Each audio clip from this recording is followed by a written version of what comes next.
Michèle Beignet, je suis directrice de la Maison des Poupies à Nantes depuis 1993, date de sa création.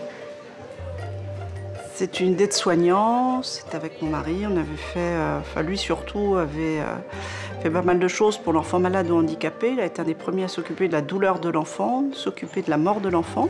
Et puis il avait créé une maison de parents, j'ai été travailler avec lui et tout naturellement est venue l'idée de créer une crèche où on pourrait accueillir tous les enfants malades, les enfants handicapés, les enfants bien portants, parce qu'on ne peut pas se contenter de guérir un enfant, ou de ne pas le guérir d'ailleurs, et de ne pas s'en occuper après.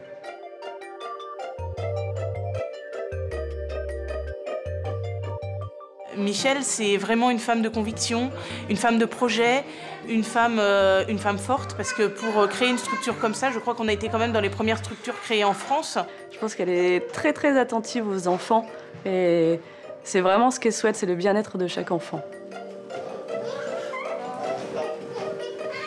Je pense que ça apporte beaucoup et aux enfants bien portants et aux enfants handicapés. Aux enfants bien portants parce qu'on s'aperçoit qu'ils ont beaucoup de bon sens, qu'ils nous transmettent un petit peu de temps en temps quand on les regarde. On voit qu'ils s'occupent bien des enfants handicapés, on voit qu'ils peuvent être très protecteurs. Et puis ça leur apprend la tolérance, ça apprend aussi la tolérance à leurs parents. Et pour l'enfant handicapé, ça lui permet d'avoir ses premiers copains, d'avoir une vie d'enfant, de pouvoir jouer, d'avoir de l'animation, d'avoir de la vie autour de lui. J'ai trouvé le projet tout de suite très très intéressant, d'avoir cette mixité des enfants handicapés mais aussi des enfants valides. Voilà, je trouvais ça très très riche en fait, ce partage et cet échange entre les deux. T'as mangé ? Les enfants ne voient pas le handicap d'un autre enfant, c'est ça qui est merveilleux.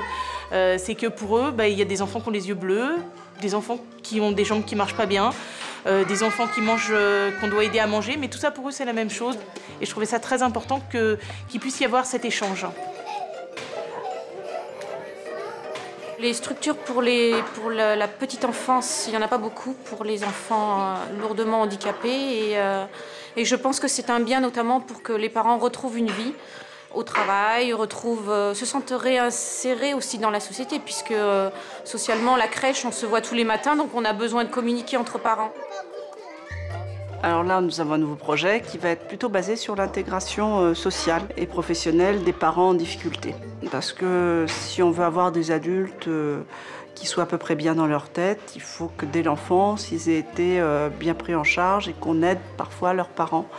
Soit parce qu'ils sont très jeunes, soit parce qu'ils sont dans des périodes difficiles, parce qu'ils n'ont pas de travail, parce qu'ils viennent de pays étrangers, leur apprendre un petit peu ce qu'est la société,